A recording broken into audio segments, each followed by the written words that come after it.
Hi, Ashish.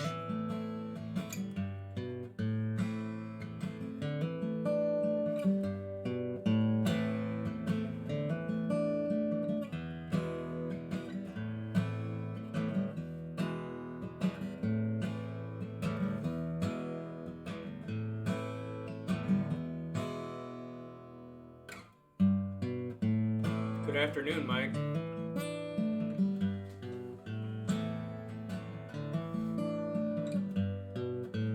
Hello, Wise.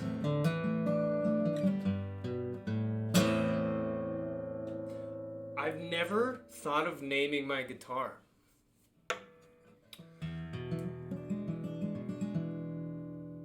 What should we name it?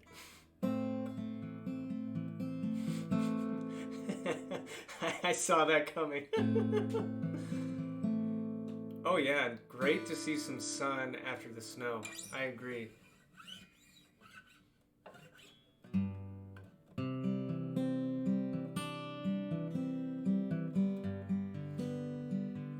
James, I did see your email. Guitar, make guitar face. I'll get back to you. But yeah, it's okay if you change your project. That's okay. Happy Friday, Pika.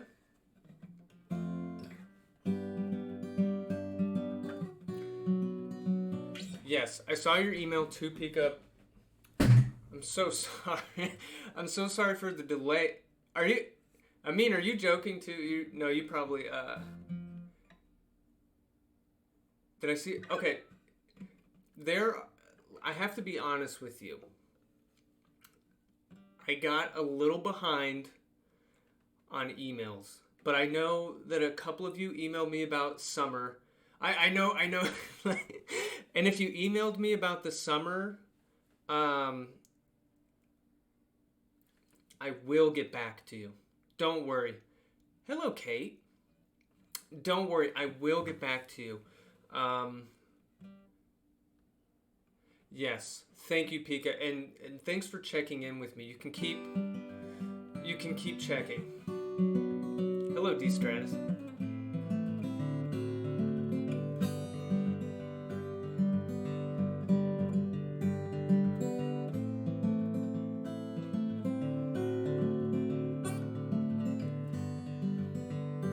Happy Friday, everybody.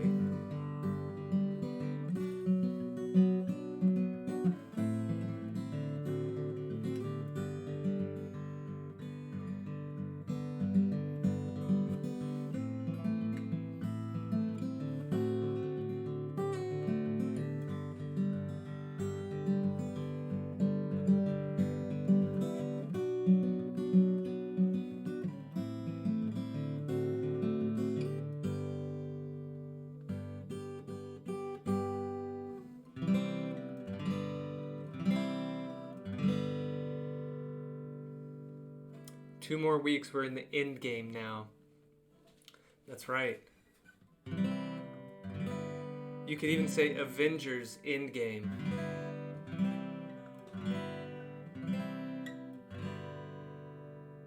You guys are so close. We're so very close. We'll be at the end before you know it.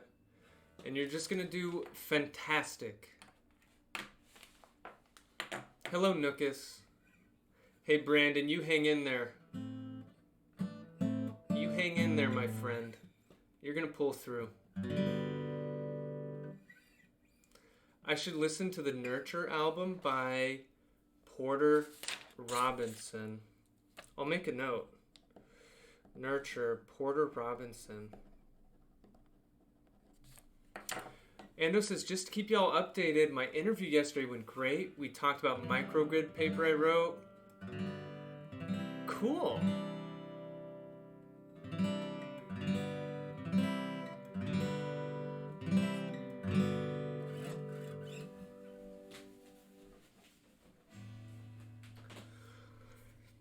I just want to hang out and play guitar with you guys today.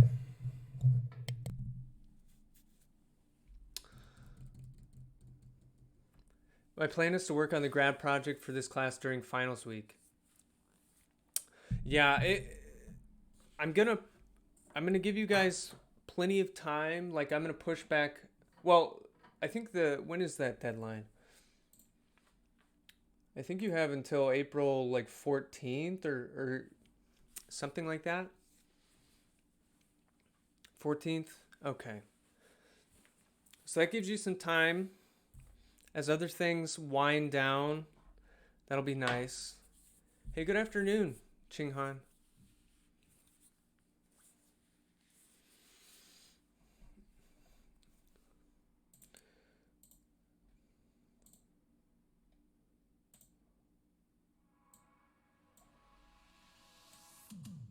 Okay. When will we have homework 5 project 2 be due? Okay, let's talk about homework 5 really quick, because I just put that up.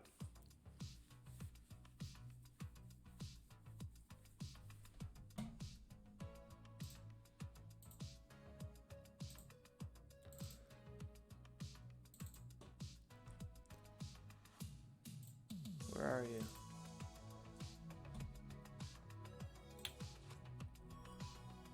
Okay, yeah. So Monday the 3rd, okay? So that is,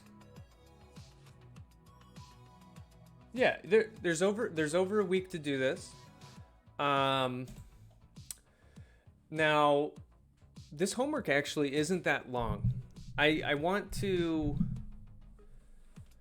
I know you guys have a lot of stuff going on towards the end of the semester. My plan is not, like, I want to cover the cool controls content, but I don't want to burden you, okay? This assignment isn't super long. Like, up through these first 2 deliverables, you can basically do this right now. We're gonna start talking about item 3 today, and item 4. So by the middle of next week, we'll have covered everything to do this and done some examples and stuff. So this homework is, it's not too crazy. So don't be worried about it. It's so the azimuth angle for these antennas, that's kind of as it's like panning. Do I want to become famous? Yes, I do. Wait, I'm gonna delete this person or this bot. Okay. There we go. So it's basically able to pan across the horizon to track some satellite going through the sky, whatever. But for this homework, we're just doing a regulator problem where our goal is to make a controller that resets the antenna to an azimuth angle of 0 degrees. So think of this maybe as like a calibration stage controller that we're making. Like, this is in some random orientation and we want to bring it back to 0. So this isn't exactly a tracking problem that we're doing. We're just bringing it back to 0. So that's what's going on with this homework. And project 2 I'm going to post very soon, and that'll be due later. You'll have plenty of time to do that. But don't worry, in this class, I'm committed to helping you push through to the end, giving you all the help you need to finish those assignments strong. So hang in there. You're doing so great. You're doing fantastic. Okay, we need to do this. And it's not plugged in yet.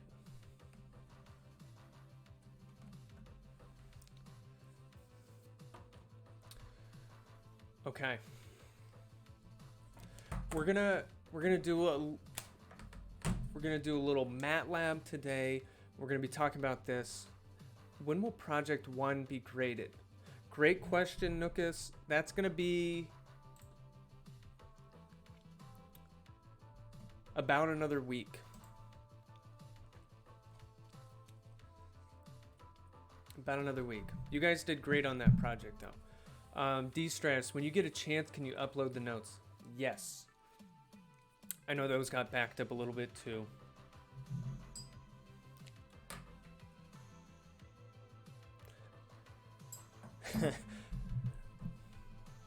Yeah. Thank you guys for your patience. A lot of things piled up trying to knock that stuff out. Did anyone notice the people walking by the... Wait, I didn't notice that. Were they looking in the window? Good grief. Oh my gosh.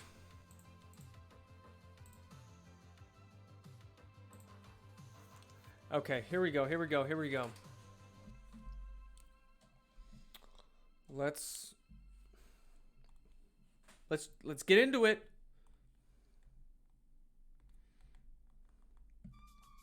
We're doing a really quick refresh here. Cart pendulum, state feedback control.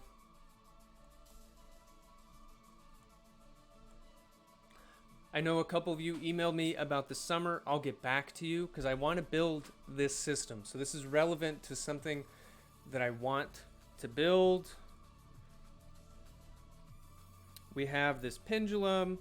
It tips over an angle theta, and we are moving this cart back and forth to balance it. Hey, thanks you guys. Okay, now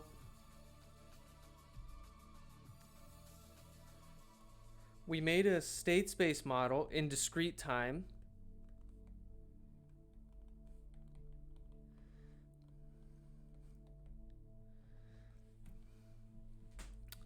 And we got to the point where we selected some closed loop poles that we want for the system. I think we said we wanted a settling time of around 1 second, so it balances itself in around 1 second, and it has an overshoot of approximately 20%, and our sampling frequency is 20 hertz. So this translates to some desired closed loop poles. 0.76 plus or minus 0.31 I. So we're making a feedback controller that puts our closed loop poles in this location so that we satisfy all of these performance criteria. Now here's the whole scheme of state feedback control. Your control input, which in our case, I think I defined it to be a motor angular velocity. So we have like a motor over here, and it's pulling a belt that moves the cart back and forth. And I defined the input U to be the angular velocity of that motor. So this U is going to be minus a gain matrix times our state vector. And let's put substep K here because it's at every step we're going to be doing this. And so you can write this as a difference equation that we would put on the Arduino. So that's where we're going with this. Now, the way you solve for this gain matrix so that it gives you your system these closed loop poles is we use the Ockerman formula.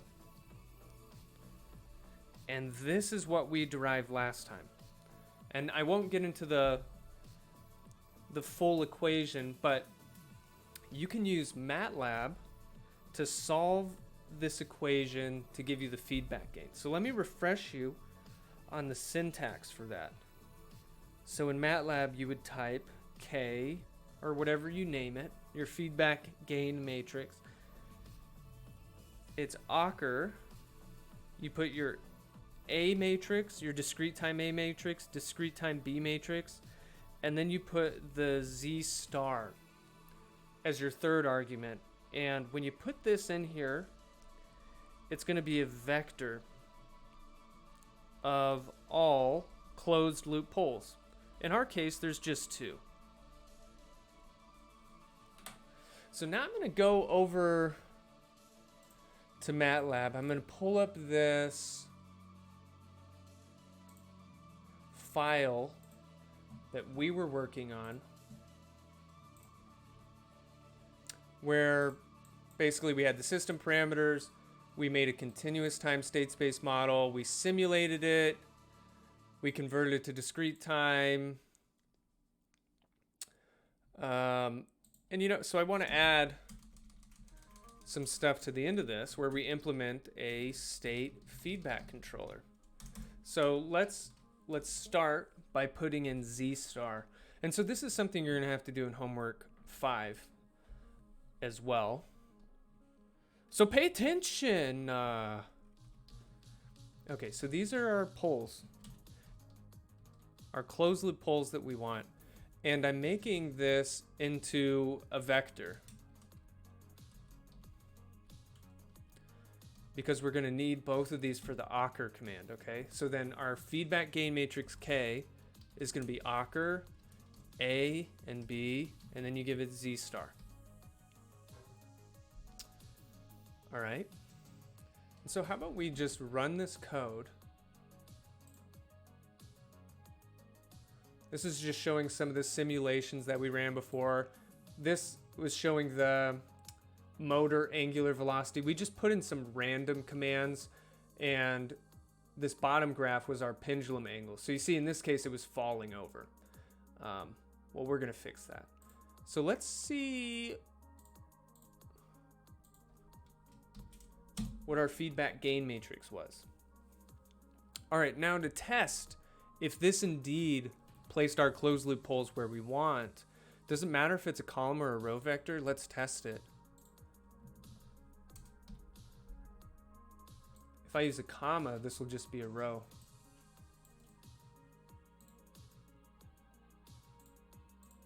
Still works. Still works. Great question. Okay. So the way to check our closed loop A matrix, I know I like to work with column vectors generally.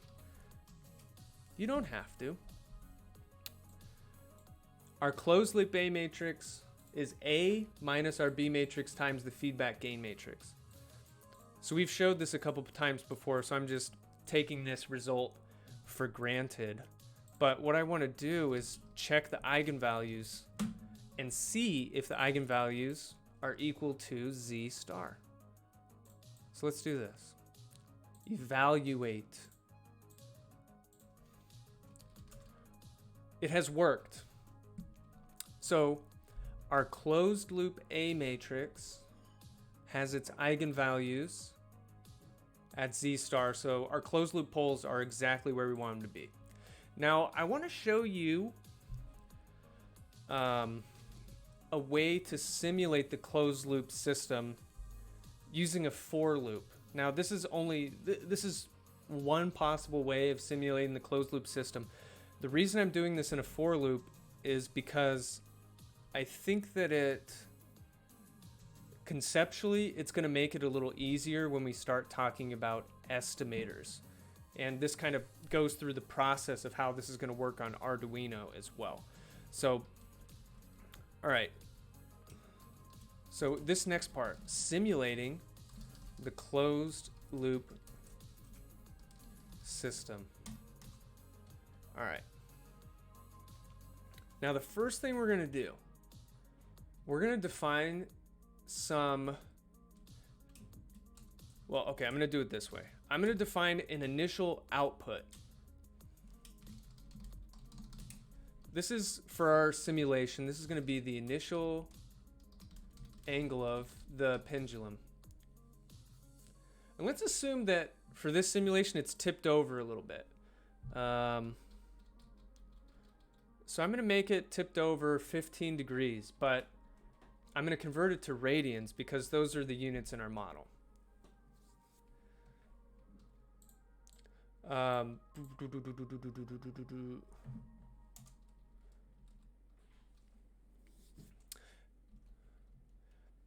I'm going to also define our initial states.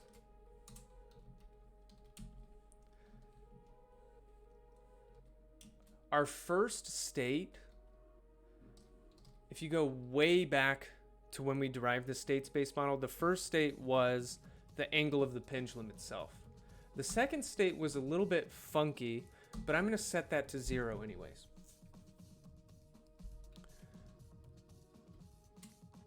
So these states are just consistent with my output condition.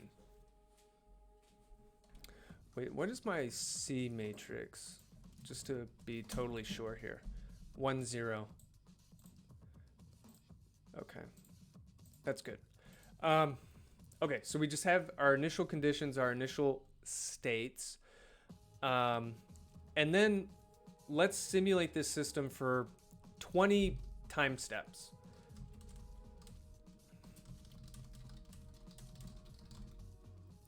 So how much time does this actually take? Our sampling period, capital T. Okay, we already put that in this code. Our sampling frequency is 20 samples per second. So that means our time vector is starting at 0, increments of t, 0.05 seconds, times, if we're going to do in samples, this has to be our time vector. This will have 20 elements in it. I'm going to make this into a column vector just because I like column vectors. Okay, so let's make, I'm going to make a for loop now. And I'm going to use lowercase k to be my index counter. And so in this loop, we're going to simulate how the dynamics change from step to step. So the equations that govern our dynamics, let's put in our state space equations. So here are our state equations. The state vector at a given time is the A matrix times the state vector at the previous time step plus B times the control input at the previous time step. Now, let me initialize these state vectors. So, what I'm going to do is I'm going to say X is a bunch of zeros. There's 2 states at every time step, but then there's n time steps. So I'm going to fill up this matrix column by column with the states at each given time. I'm going to do the same thing with our outputs. We only have one output. I know I just talked about doing column vectors, but this is a row vector right here.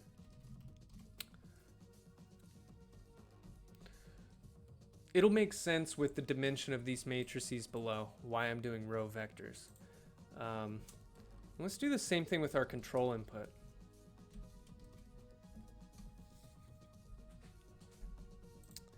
All right, let's put in our output equation here.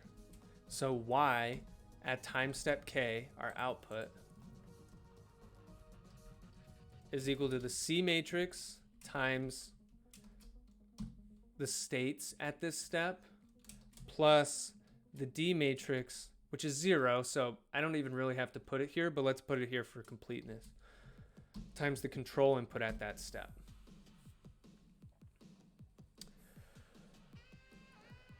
Now, we need to define what this control input is at each step as well. And this is where the feedback gain matrix comes in, which we calculated up above using the Ockerman formula. So it's minus k times our states at step k.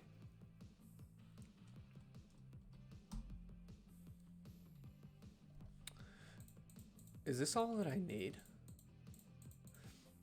Okay, so I'm not ready to run this yet because, so these initial conditions that I defined, those should be the first element of these vectors. So let me show you how I'm going to do that.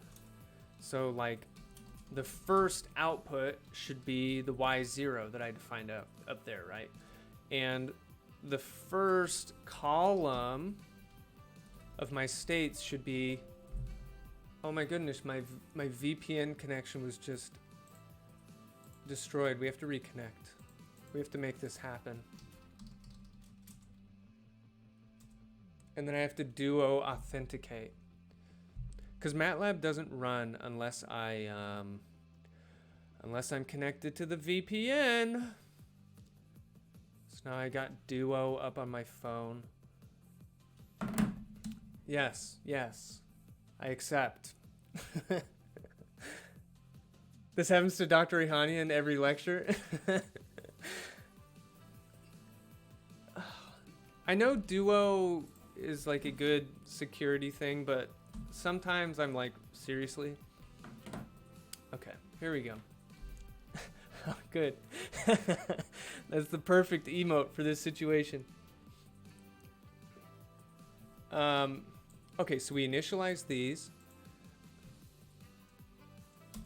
Wait, do you really love duo though, Berserk Villain? Should UK be before YK since YK uses UK? Fly little T. You are absolutely correct. And I appreciate you saying that. Do you see that? Because, I mean, I could get away with it, you know, because D is 0, but actually, no, I can't. Okay, let's define our first input as well. So it'll be minus our gain matrix times our first states. Does Dr. Ihanian stream on Twitch? I want to be in his lecture again. I think he's on Zoom this semester. I want him to be on Twitch. I would watch his Twitch channel. Okay, so we defined the initial values and we start at step 2.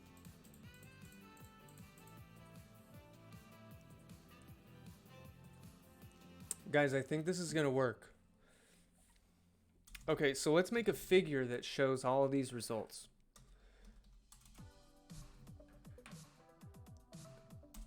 I don't think Duo will allow me, will remember me for a week. I thought I tried to put in those settings. Okay, I'm gonna do this first. This first plot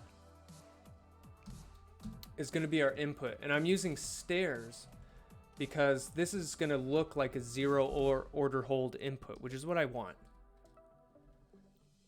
You'll see the effect. All right, let's make this line width 2. Okay, let's make our second plot. This one, I'm gonna plot the output Y. I'm gonna use dots. Pump up that marker size.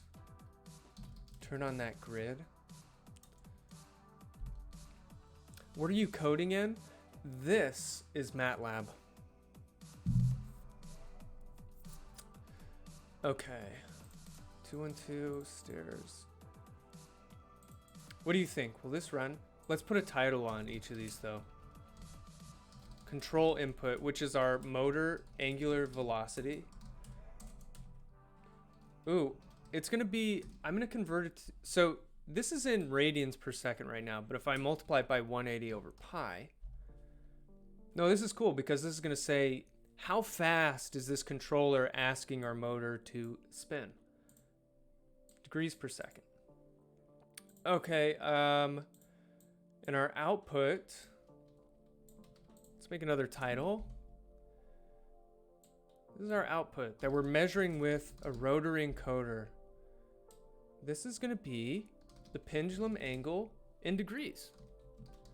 So I gotta make sure to multiply this by 180 over pi so that we are in degrees. Oh my gosh. Do you guys think there's gonna be an error?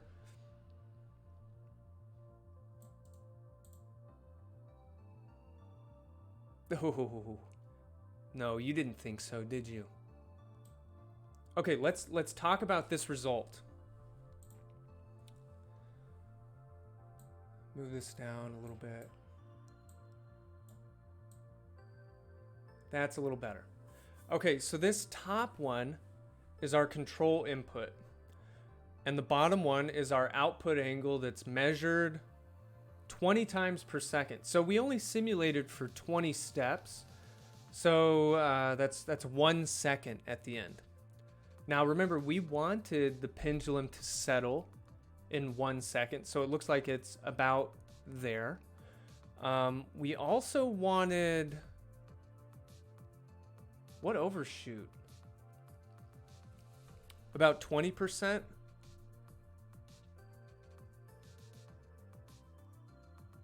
Let's see.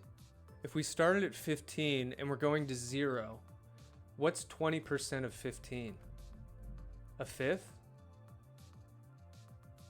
So actually, I think this exceeds the overshoot a little bit.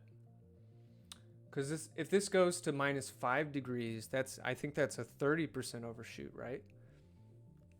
Or 33.3. So we'd have to toy with that a little bit. Maybe in my closed loop polls, I have to bring them a little closer to the origin so that the overshoot is less. Dr. E, should I be worried if one of my professors hasn't graded a single assignment all semester? I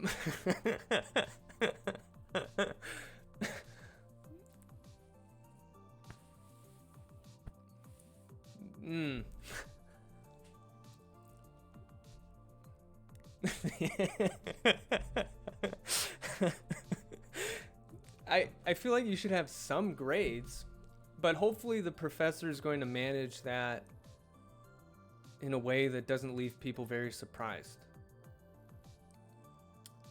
Okay. Now, one thing I want to point out about this is that let's look at this top plot. This is the motor angular velocity. And this controller demands that we have an angular velocity of 4,000 degrees per second right at the beginning. What is that in revolutions per second? So I should divide by 360, right? So this is saying our motor should be spinning at 11 turns per second at the very beginning. Now, that's not going to happen in real life because the motor is probably starting at rest. And it's not just going to instantaneously be spinning at 11 revolutions per second. The motor has, a spin up time. The motor that we made a controller for in Project 1, I think on its own, it has a settling time of about 1/10 of a second. So there would be a difference between what you see in this simulation and what would happen in real life. Because in real life, the angular velocity of the motor starts at 0. And then it's going to have to take like 1/10 of a second to jump up to 4,000. And so really, I think this would settle a little differently. And as I ran this simulation for the first time, it made me remember something or consider something that when you're defining what your control input is for a problem, it's best if the control input in the simulation can actually be done in real life. So it's better probably if we can make the control input like a voltage or something, and the voltage spins up the motor. This is better because even if the controller requires a non-zero voltage at initial time, you can like instantaneously turn on a voltage in a system. And that means that the control is actually achievable in real life. Whereas if I define my control input in this way, it's the motor angular velocity. This isn't actually achievable in real life. I think this would still work, but it's going to look a little different in real life than it does here in the simulation. Okay? So does that just depend on our system model and what we consider to be our input? Yes. Yeah, that's why when you're doing, as a control system designer, you need to make these extra considerations. Like, once I have a model, you say, well, what can I actually control here? And so in retrospect, I think my selection was not ideal. Even though for like a stepper motor, you can almost get an instantaneous change in velocity. So it won't be terrible if I use a stepper motor. Okay, I want to talk about estimators for the rest of this class.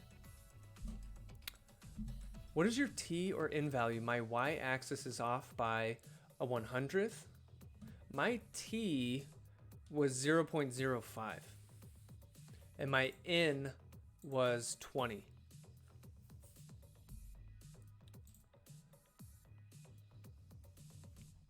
Okay. So for the rest of this class, and we'll get into this in more detail next week, I just want to convince you of the need for estimation.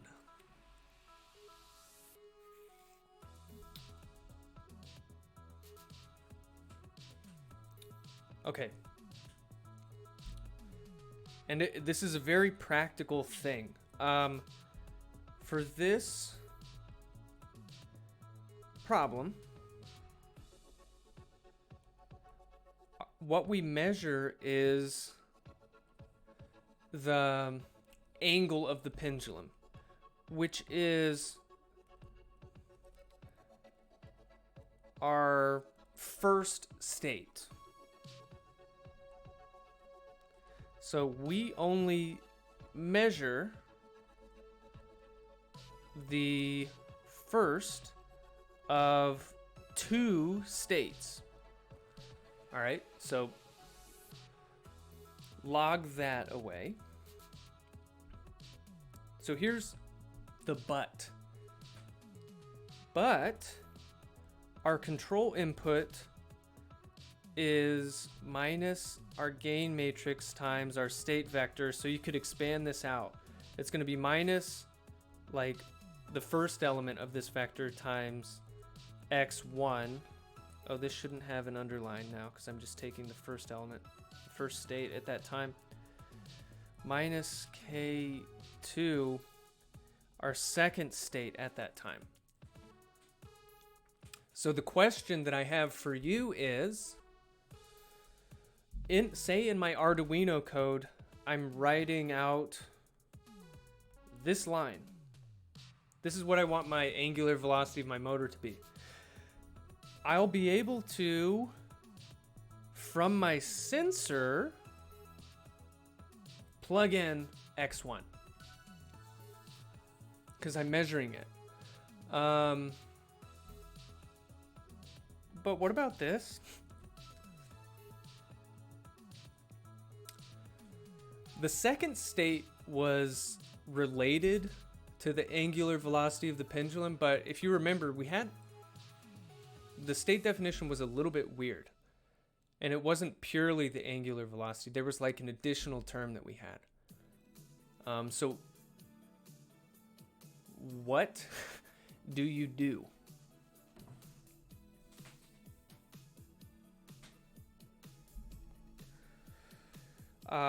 So you might say add another sensor that measures our second state at each step.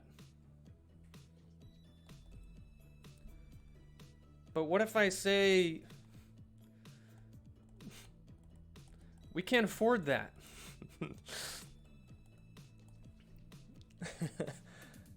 I don't know, maybe you'll be working in a company, and to measure something that your controller needs, maybe you need a very expensive sensor. So what if you can't get another sensor to measure the other state?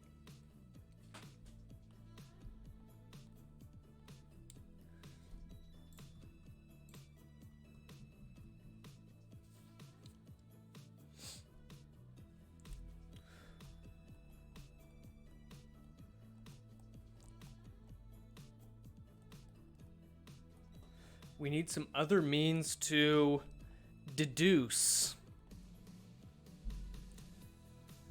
Like a Sherlock Holmes mystery.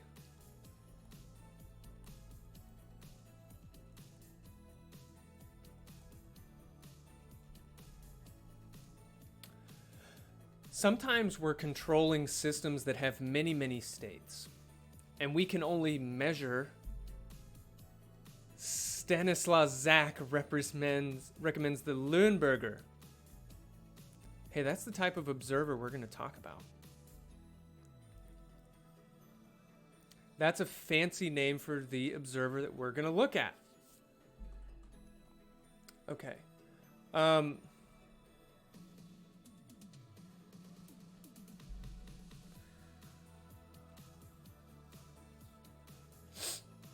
Okay, how do I want to introduce... Okay, I want to show you this first. Here's something interesting to note.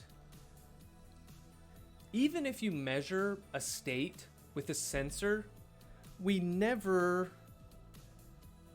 really know the true state.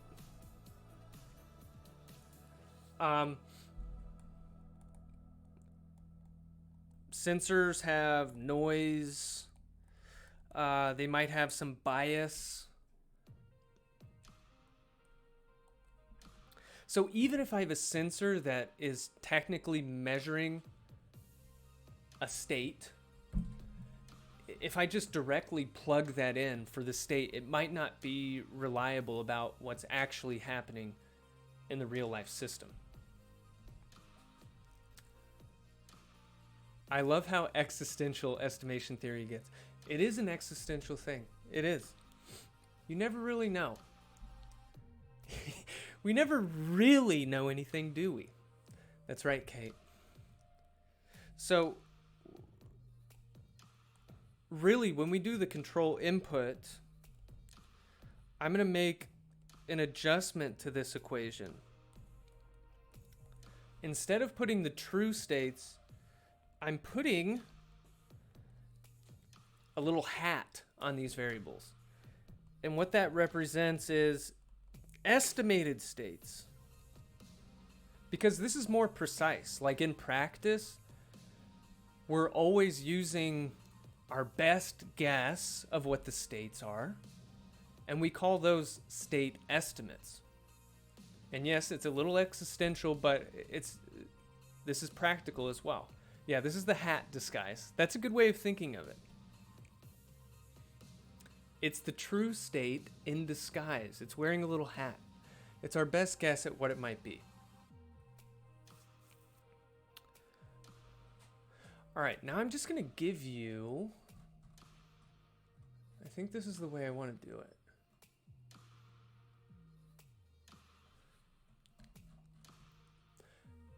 Wait, actually, I want to do it this way. Okay, so let's say we have a good guess of the initial states.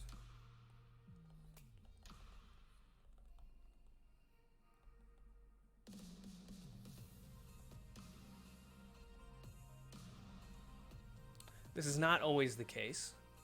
The state with glasses, fake nose, and a mustache. Yes, that's how you should think of this. Okay,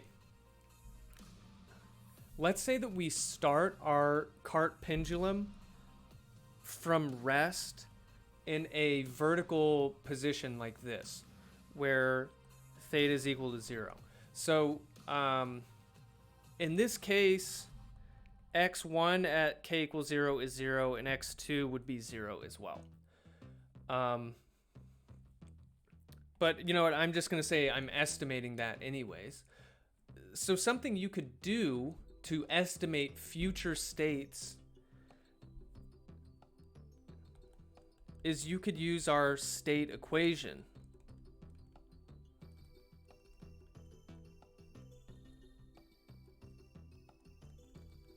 Let me show you what I mean.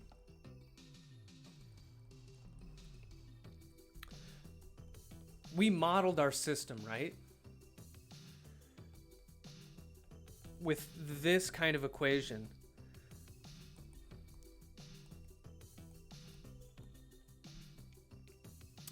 So couldn't I,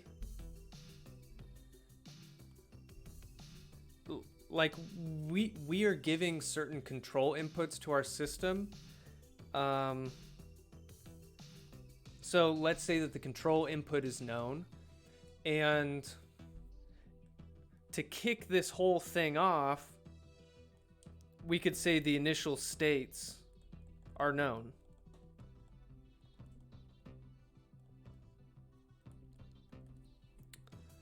And so would this work in our control system? We could say, hey, I know my initial states. Let's use this model based on whatever inputs are coming in to estimate what the states must be at this time.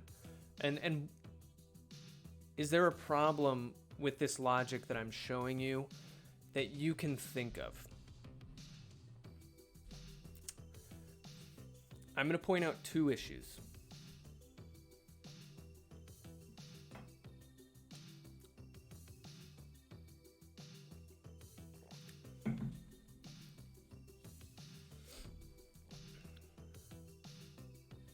Basically, I'm saying, like, we need to define a control input at every step.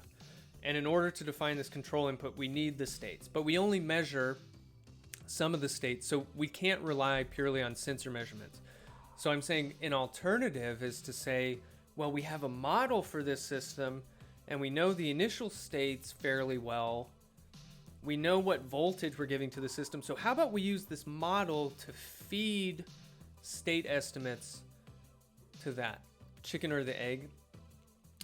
Okay, so there's a chicken and... Wait, can you... Chicken or egg? Oh, okay, I see. Like... Are you saying it's chicken and egg because the input depends on the state estimates, and the state estimates depend on the input? Okay, that's good. That's good.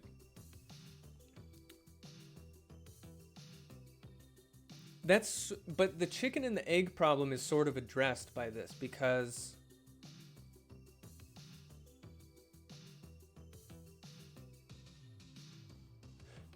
I'm assuming that the initial states are known. So then if those are known and plugged into here, then basically my first input is known at k equals 0. And then that known gets plugged into here. And then that updates the next step, which will be known. So, I mean, Kate says when we simulate based on a model of a system, are we kind of estimating the system that way? We don't have sensor measurements to update things.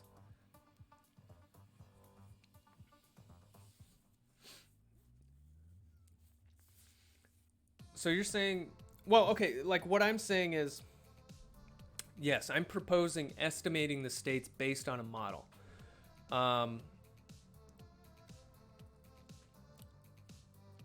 One problem with this.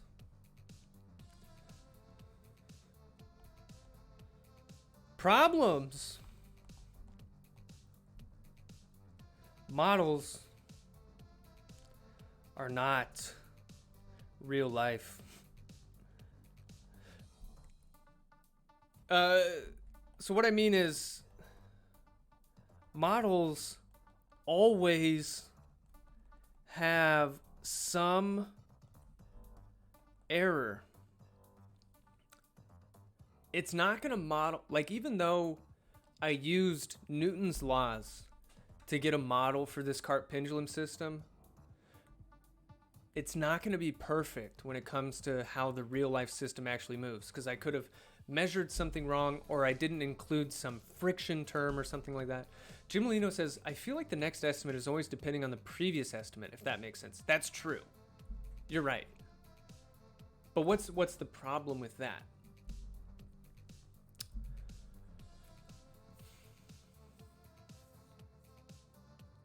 Well, okay. So, kind of getting what Jim Molino is saying is,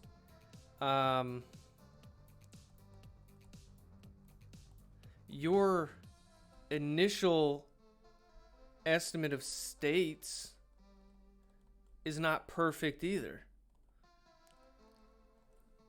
And then you're going to get this whole model rolling based on an initial estimate that might be bad. And then the error is just going to get worse and worse and worse. And I'm saying the next layer of that is the model in the first place is not totally reliable. So even if you had a perfect initial state estimate, you're giving it to an imperfect model, which means that over time, the model is going to deviate from real life, even if you gave it the perfect starting point.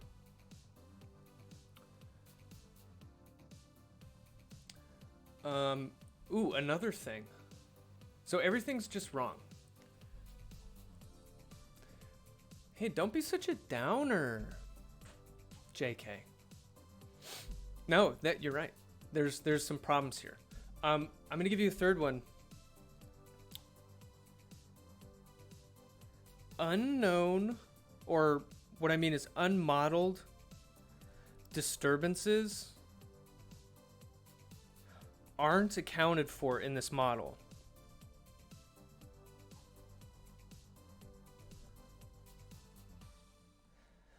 So this is what I mean. The input to this model is U, where U is the angular velocity of the motor. So where in this model does it account for if somebody walks up to the pendulum and like pushes it a little bit with their finger?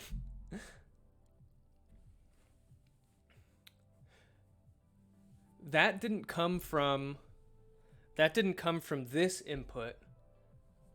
It didn't come from the motor, because the motor's pulling this belt over here.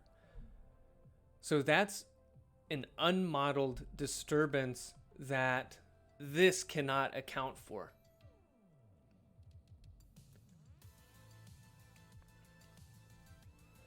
So this way of estimating states, of just relying on the model, relying on some initial state estimates, it's going to deviate further and further and further from real life. So I can't purely use a model, and I can't purely use sensors, because sensors don't measure everything. Okay, this is the beauty. This is the beauty.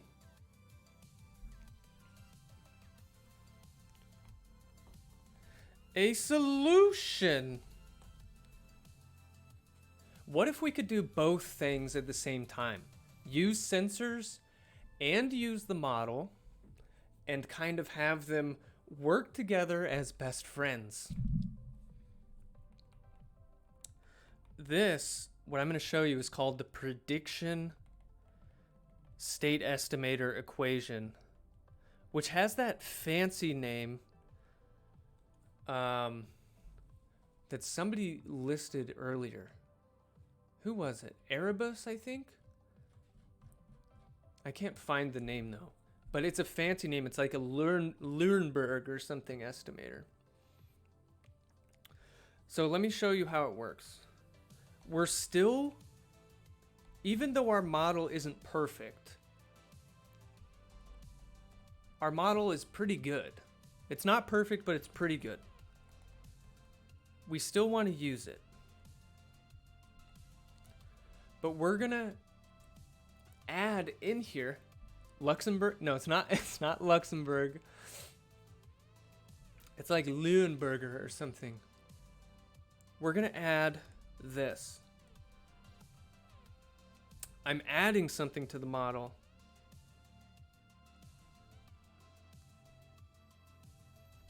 And I'll explain what this is.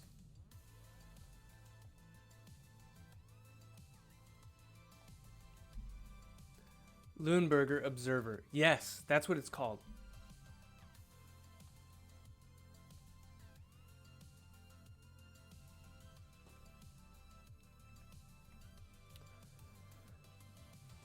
And this is like a genius thing. Okay, so let me point out a couple things. This L out in front is called the Estimator gain matrix.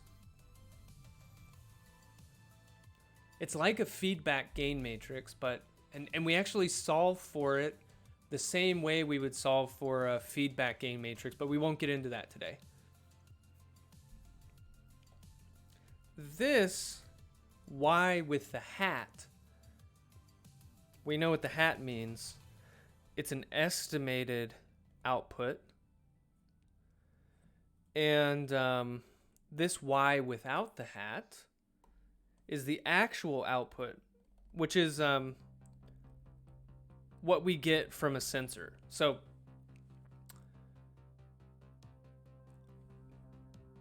this is something we actually have. Okay, what is the estimated output?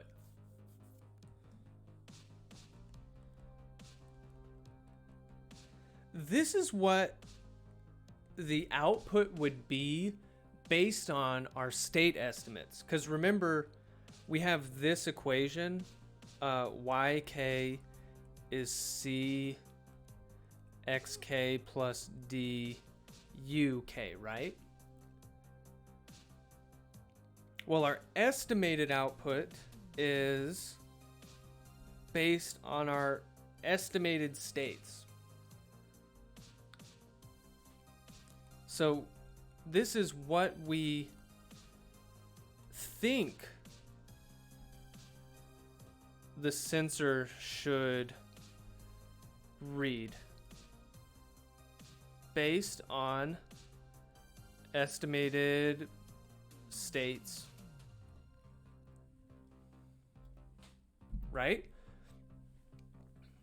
Like if our model was perfect and our state estimates were perfect, then if we plugged in our state estimate and the control input, this equation would return exactly what the sensor is going to tell us.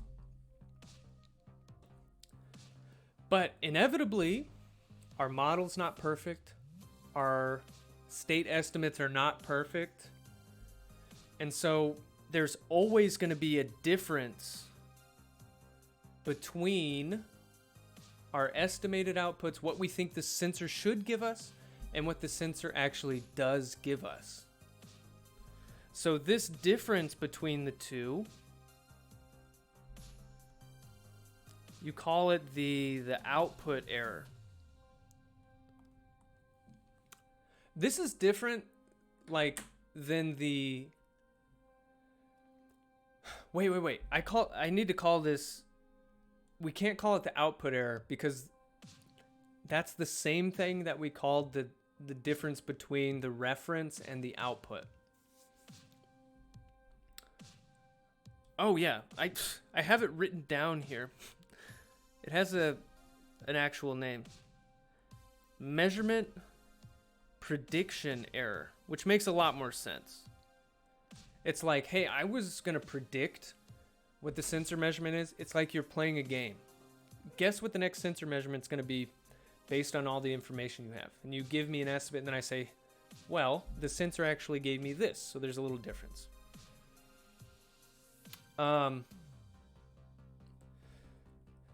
Then you take this, you multiply it by this gain, And this combination of factors affects the dynamics. So we're going to have to wait until next time, but let me give you a little preview. Next time we will prove that this estimator equation. So when people say estimator, by the way, all an estimator is a means to estimate states. And I guess it doesn't have to just be, next time on digital controls. So this equation up here is an estimator because it is an equation that gives me a state estimate. So we're going to prove that this estimator converges to the true states, which we never know.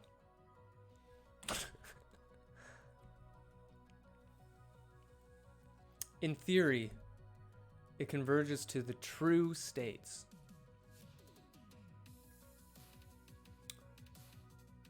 So it's very cool, but conceptually think of it this way.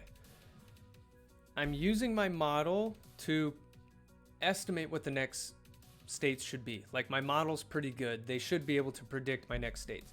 But I know that there's some modeling error.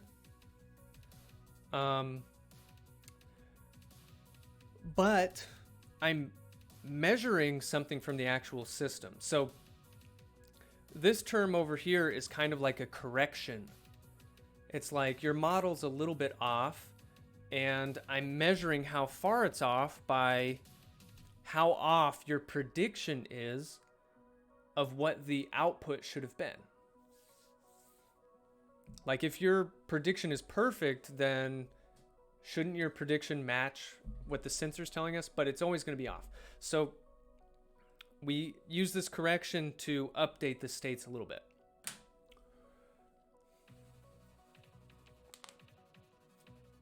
So next time, we'll talk more about how that works.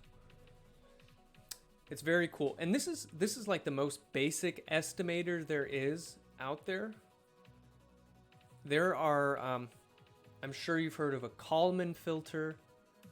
A Kalman filter is a variation of this. Particle filters, I mean, it's all... But this is the one that you should look at first. Because this is the simplest one that's also... It's still very powerful, and it works very well in a lot of applications. But it's really sweet. So we'll talk more about this. Okay, so recapping. We just have like... Can this be represented in a block diagram? Yes. It's a little trickier.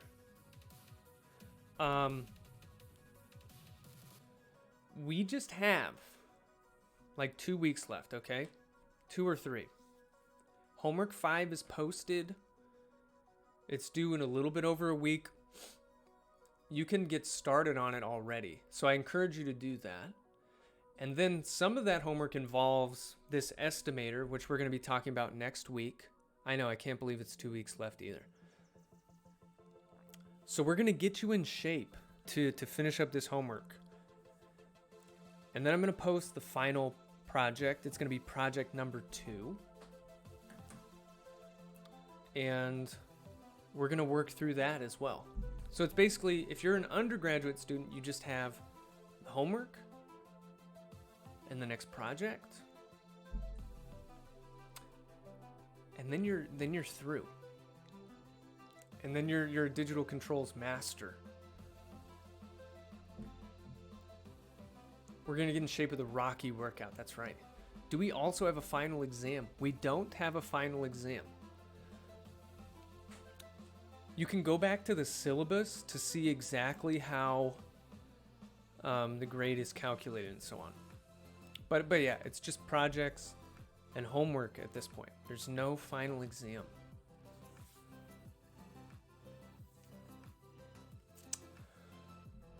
Okay, so I have to run to the next class. So what I'm going to do though is I'm going to end this stream and then I'm going to boot it up in another 5 minutes for the next class. You guys are doing great. I'm going to see you Monday. Be proactive about reaching out for help. I'm committed to helping you finish this semester as smooth as possible. So if you're struggling with something, let me know. And let me know early so I can help you out. Hey, have a great weekend, you guys. You guys are awesome.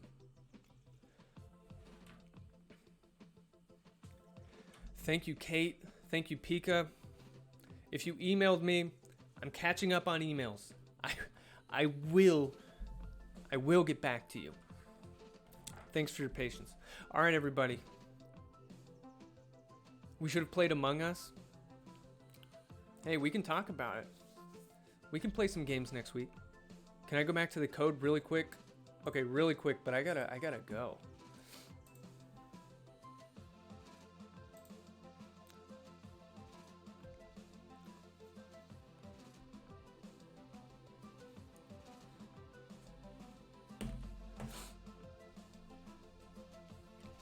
Did I give you what you need, D Stratus? Oh, the UB scheduled one. Hey, thank you, Gemolino.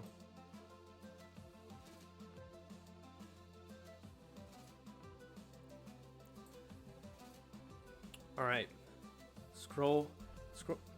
No, you'll have to go. You're gonna have to go back to the video, D Stratus. Oh wait, I'll do a full scroll from top to bottom. So you can come back to this video and pause.